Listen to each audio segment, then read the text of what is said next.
would be hard for me to describe the career of our next guest.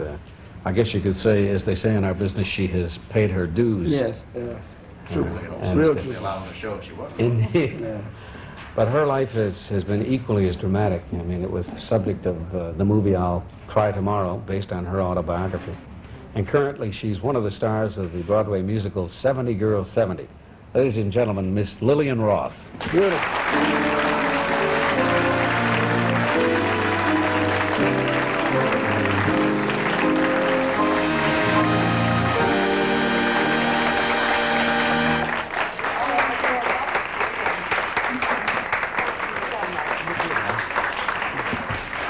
Did you drive up with Phil? Yes, I did, and we got stuck in the Holland Tunnel, was it?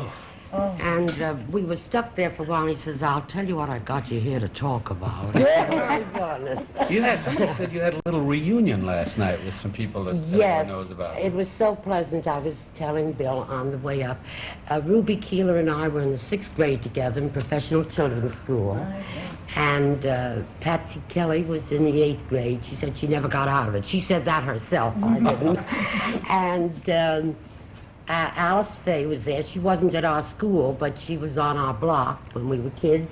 And then one little lady who didn't go to school with us, but she came to the party because we all love dogs, and she's got a dog, Shirley Booth, and she told me to send her love. Oh, she's a She says that she just loves you. dream. So we Did had a any of nice you- little dinner party, you know, and it was fun. We hadn't seen each other. Did you realize that that you'd be back on Broadway 60 this many years old. later? You know, by the way, 70 Girls 70 is an age in the show, but I'm the ingenue at 60. But it's a wonderful feeling.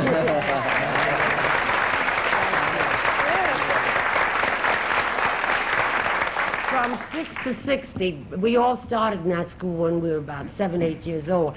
And it's a wonderful feeling to know that the public allow you at this, as I say, the youth of your maturity, to realize that you're still accepted and cared about That by is them. nice, It isn't means it? a lot because they mean so much to us. At least they have to me. I feel like I've never been away from them. Of course, Ruby, she looks marvelous, but she is fortunate. She has the most beautiful daughters and grandchildren. And Alice has grown-up children. I got 9 dogs. We were discussing what steps we had all taken. But we are so happy that we're back on Do Broadway. you find that when people see that title, they're intrigued by it, 70 Girls 70? What is the show about? I happen to know, but tell everybody else. Well, it's a show about people that are having it a little rough. They're living poorly, as a lot of us have, and they decide that they're going to become a gang of thieves and fix up this joint that we're supposed to, that's what they call it, a joint that we live in, so that people that are older than us, than we are, can have a place to go. And so we go out and take furs and stuff and things. No, I didn't really take these. And it's a fun show. It's a lot of fun, a lot of talented people. A lot and of established names in that yes, show. Mildred Natwick, of course, is delightful. She's a fine actress, and this is her first singing role. She said she studied for 6 years, and she does beautifully. And Gil Lamb and Hans Conrad and Lillian Heyman, of course. I could go on and tell you there's a lot of very wonderful Gil people in Lamb the was show. marvelous. Yes, Marvelous he is. performer. Terrific. But the I whole think thing... she's fantastic, too. Oh, well, thank you. Thank you.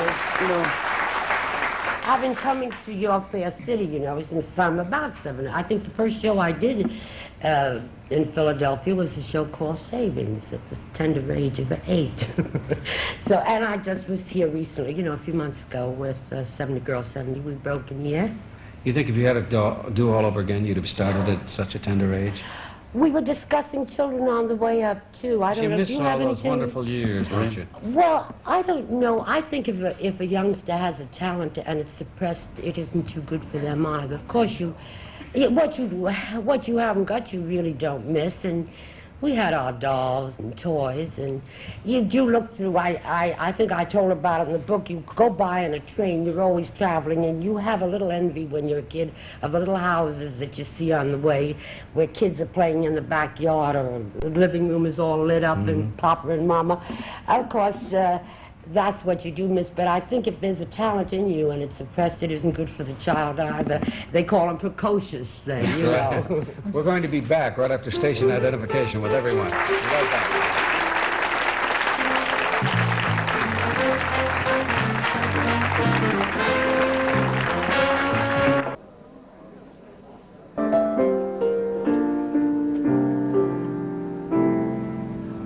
Lillian, your career has had really its ups and downs, and most of us have had ups and downs, but not quite like yours, and you had the courage to write about it, and that must have been quite a decision for you. Well, I think that if the whole truth comes out, it's better. It's like in the show I say that when I sneeze, I say it was only a half a sneeze, not a whole sneeze. If you tell a half a story, people are suspicious about things. But if you tell the public the truth, and I found that in all the years that I've come back so many times, it's my 94th or so comeback. They keep calling it a comeback, my return.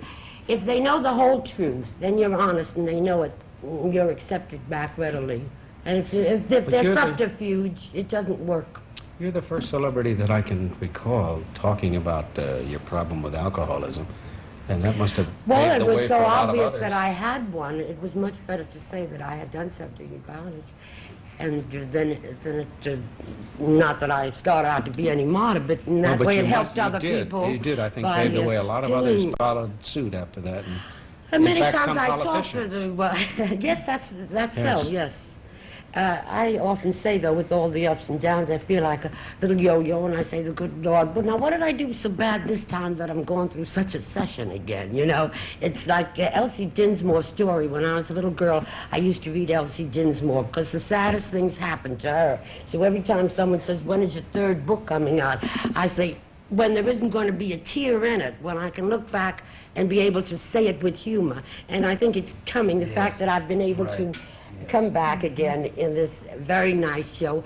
It makes me be in my rightful place. I can be a little bit more humorous in telling of things, not look at it as you would while you're going through the depression. Because everybody's got their own sadness.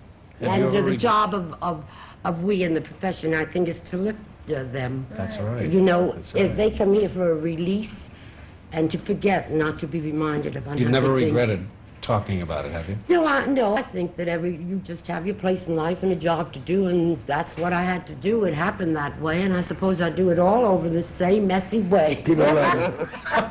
But people love you for things like that. Excuse me, Jim. I was just going to say, people love you for things like that, you know, when you tell them about hang-ups that can actually release them of their problem, you know. Well, I think people relate because everyone has something that bothers People are them. basically people, you know, and they're going to have basically the same problems.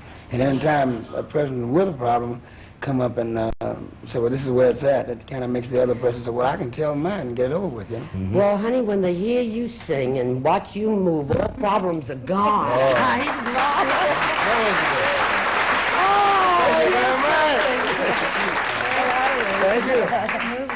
Lillian starred in a show not too long ago called I Can Get It For You Wholesale, and there were a couple of young hopefuls in that show. Yes, just kids that couldn't quite make it. Elliot Gould and Barbara Streisand. They met in that show. That's right. That's what Show I wanted. rehearsals. Mm-hmm. Could you recognize that talent? Oh yes, it was Then? quite obvious, and I think the same with Elliot. He had a tremendous job to do in that show. It was difficult, and people didn't appreciate how good he really was. And of course, Barbara, she had the magic touch. You knew that too, and you didn't know it was going to happen overnight and that quickly, but you knew it was going to. She knew it was going to happen. She was kind of kooky in those days. In those days. Well, I mean, I sometimes. Better straighten that out, I saw man. Barbara recently, but she No. was really kooky. You got to straighten that out. I think She really was. she had to be the way she was to have been able to get ahead as fast as she did. You know, in my day, you had to be a little more reticent and a little fearful and walk slowly and softly. But You she know, barged Joe, in. when we cut away for the station break, Joe played a song called When the Red Red Robin Comes. Yes. Bob, Bob, bobbing along. How old were you when you introduced that song? 16.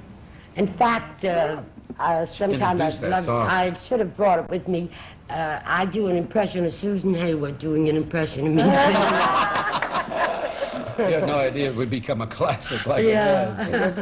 Never did realize that. We're not going to let you get away from here, Miss Lillian Roth, without singing a song or two for us, will Well, you? I tell you, I have a few songs that I did introduce as a kid. I said my old actor's coming back. There's so much nostalgia going on now. And of course, this isn't from the show, but I'll tell you what it is as I go along. And if you join me, would I love it? Oh, no, I'd watch you all the time. Lillian Roth.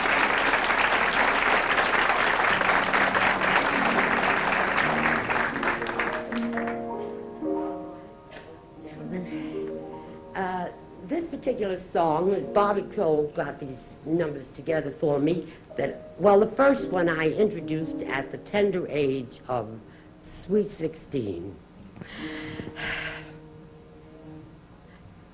Ain't she sweet? See you coming down the street. I ask you very confidently. Ain't she sweet? Oh, ain't she nice? Look her over once or twice and ask you very confidentially.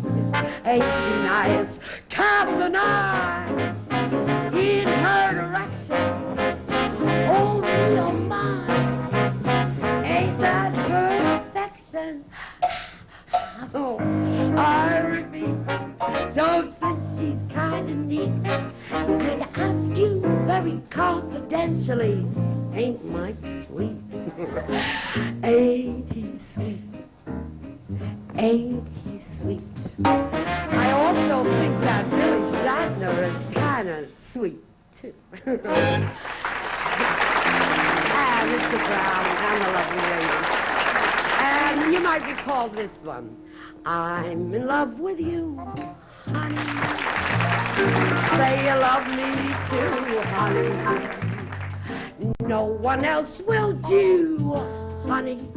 It's funny, but it's true. I loved you from the start, honey. Bless your little heart, honey. Everything could be so sunny, my little honey, with you. My little honey, with you. Then I had a lot of fun doing this real silly one. So you met someone who set you back on your feet.